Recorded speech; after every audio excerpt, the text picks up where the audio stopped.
Welcome!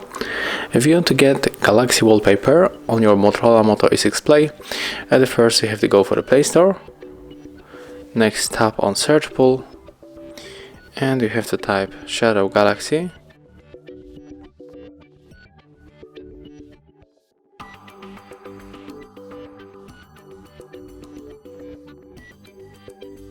Let's install. Right now let's open.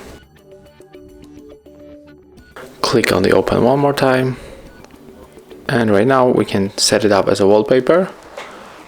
Apply on above.